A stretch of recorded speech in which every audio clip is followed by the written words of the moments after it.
Y entonces el estímulo beta 1 me va a producir inotropía, pero también me va a producir cronotropía. Quiere decir que me va a aumentar la fuerza de contracción o la contractilidad cardíaca y me va a aumentar también el efecto cronotrópico. Por lo tanto, un efecto colateral de un inotrópico será la taquicardia. Ejemplos de fármacos, les decía ahorita, ejemplos de fármacos que me estimulan a beta 1. Primero, la dopamina y la dobutamina. Entonces, ustedes habíamos quedado en que muy probablemente ustedes pensarán, profe, pero es que usted me dijo que la dopamina también aumenta la presión arterial. Entonces, yo les digo, miren, el efecto beta 1 o el efecto beta 2, alfa 1 o alfa 2 va a depender de la dosis e inclusive también dependerá de la vía de administración farmacológica. Vámonos entonces con beta 2. Miren que beta 2 se encuentra especialmente a nivel del pulmón. Es decir, lo vamos a encontrar a nivel pulmonar en mayor proporción, la mayor densidad de receptores beta 2 va a estar en el pulmón y su estimulación me va a producir relajación del músculo liso bronquial. Y entonces también lo pueden encontrar en el corazón, claro, pero la densidad, yo acababa de decir, la densidad de receptores tiende a ser menor. Es decir, puede producir efectos inotrópicos y cronotrópicos, pero es leve. ¿Por qué? Porque la densidad de los receptores a nivel coronario es menor. Entonces, como beta 2 lo encontramos mayor a nivel pulmonar, muy probablemente yo voy a tener sustancias farmacológicas que me estimulen a un beta 2.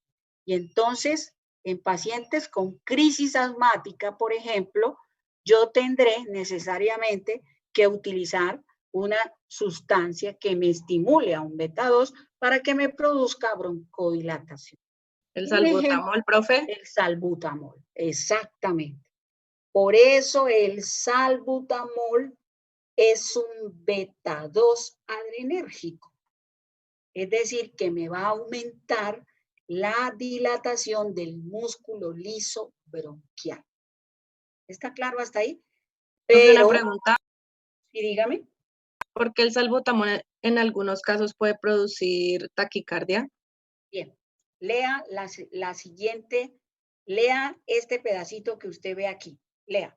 ¿Qué dice ahí, muñeca bonita? Produce una leve activación cronotrópica e inotrópica, pero con efectos mínimos. Perfecto. Cronotrópica e inotrópica con efectos mínimos. Porque yo acabé de decir que los receptores beta 2 también los podemos encontrar a nivel del corazón. Y la estimulación en el corazón, la densidad de los receptores es menor. ¿Está claro? Como es menor, pues el efecto va a ser menor. Por lo tanto, un efecto colateral será la taquicardia. ¿Sí me hago entender, muñeca? Sí, profe, gracias. Pam, pam, pam. Entonces, beta 2. Otro fármaco que me estimule un receptor beta 2, la isoprenalina.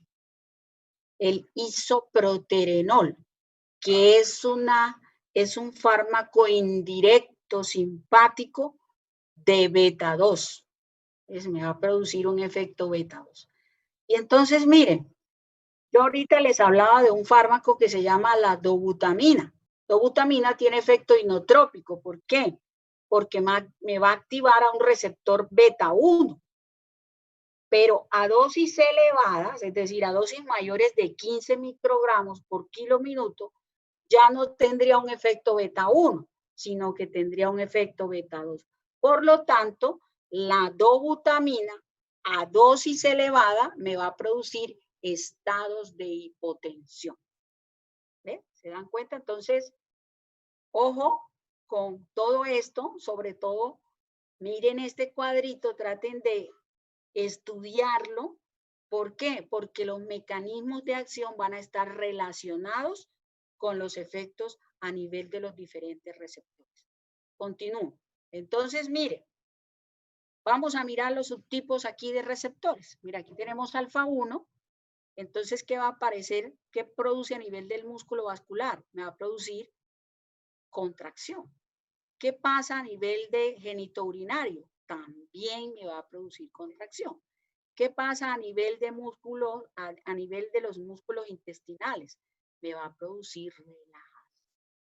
En el corazón, aumento de la cronotropía y de la excitabilidad. A nivel hepático me va a producir glicogenólisis y gluconeogénesis. Por lo tanto, entonces, muy probablemente se van a aumentar los niveles de glucosa cuando yo estimule a un receptor beta 2, alfa 1. Un ejemplo, cuando yo estimulo, cuando yo utilizo noradrenalina, la noradrenalina me va a producir aumento de los niveles de glucosa por estimulación a nivel de la vía hepática. ¿Qué pasa con alfa 2? Miren lo que pasa con alfa 2. Alfa 2, por ejemplo, a nivel de las células pancreáticas, me va a disminuir la secreción de insulina. ¿Qué pasa a nivel de las plaquetas? Me va a producir fenómenos de agregación plaquetaria. A nivel del sistema nervioso simpático, me va a producir disminución de la salida de norepinefrina. Y a nivel del músculo liso vascular también me podrá producir fenómenos asociados a la contracción. Bien. Entonces, por ejemplo, fármacos que actúen aquí. Podríamos decir, clonidina es uno de los fármacos, la alfametildopa, que se utiliza en el tratamiento de la hipertensión arterial, ¿sí? También tendríamos otro fármaco importante que es la dexmedetomidina, que también se utilizará como fármaco de acción central como efecto sedante. Beta 1, miren lo que pasa con beta 1. ¿En qué tejido encontramos beta 1? A nivel del corazón. Y a nivel del corazón me va a aumentar la cronotropía, pero también me va a aumentar la contractilidad. Y a nivel de las células renales o de las células yuxtaglomerulares me va a producir aumento de la secreción de renina. Pues también va a aumentar la presión, porque si se aumenta la renina va a terminar aumentando la presión. Sí. Y como me va a aumentar la contracción del músculo liso vascular, también me va a aumentar la presión arterial. Por eso existirán fármacos que se llaman fármacos beta bloqueadores. ¿Han escuchado hablar de ellos? Los beta bloqueadores. ¿Qué hacen los beta bloqueadores? Los beta bloqueadores me van a bloquear al receptor beta 1, pero de manera agonista parcial también me van a bloquear a beta 2. Por eso los beta bloqueadores, mire lo que pasa. Si yo bloqueo beta 2, ¿qué le pasa a la relajación del pulmón? Si yo bloqueo un beta 2, ¿qué le pasará a la relajación? Se contrae Se contrae. Por eso los beta bloqueadores no se utilizan en pacientes con crisis asmática. ¿Ahora sí me entendieron o no, muchachos? Hola. Hola, hola. Sí, profe. Sí, señora. Sí, profe. Entonces, estos receptores beta 2, repito, miren que me van a producir aquí a nivel hepático glicogenólisis y gluconeogénesis, y también me van a producir otros efectos como la glucogenólisis y el aumento de la secreción de potasio. ¿Qué pasa con beta 3? Beta 3 generalmente no tiene, es decir, beta 3 no tiene efectos a nivel farmacológico, es decir, farmacológico tiene poca actividad. ¿Por qué? Porque los receptores beta 3 hacen parte o se encuentran relacionados con el tejido adiposo. Y su estimulación me va a producir lipólisis, mecanismos asociados a la lipólisis. Bien. Y entonces aquí era donde yo quería llegar, ¿sí? Aquí era donde yo quería llegar. Miren que el receptor alfa 1, la estimulación entonces me va a producir vasoconstricción, aumento de la resistencia, de la presión arterial y me va a inhibir la secreción de insulina. Pregunto, ¿qué le pasaría entonces a los niveles de glucosa?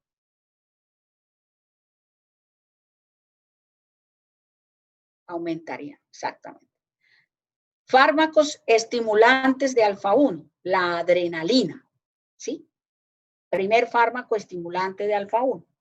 Entonces, situaciones clínicas en las que se utilice adrenalina. Miren que adrenalina no solamente está aquí en alfa 1, sino que también la podemos encontrar en beta 2. O también la podemos encontrar en beta 1. ¿De qué depende necesariamente que la adrenalina estimule aquí, estimule acá o estimule acá? Depende de la dosis. Por eso, la primera variable... Y de la vía también, profe, qué pena. De la vía, sí señor, de la vía y de la dosis, muy bien. ¿Por qué de la vía y de la dosis? Porque es un difásico. A dosis distinta, muy probablemente me va a producir efectos contrarios, o efectos no contrarios, efectos diferentes, por decirlo así. Entonces, el primer efecto es el alfa 1. Entonces, recordemos, alfa 1 me va a aumentar la velocidad de conducción en el nodo sinusal, me va a aumentar la resistencia, me va a aumentar la presión arterial. Por lo tanto, la principal utilidad clínica de la adrenalina, que también recibe el nombre de epinefrina, es la parada cardíaca. Lo que popularmente llaman ustedes como el paro cardiorrespiratorio. ¿Qué me iba a decir, mío? Ya casi van a ser las 12 y se cierra la clase. Ah, bueno, listo, ok. Entonces, sí.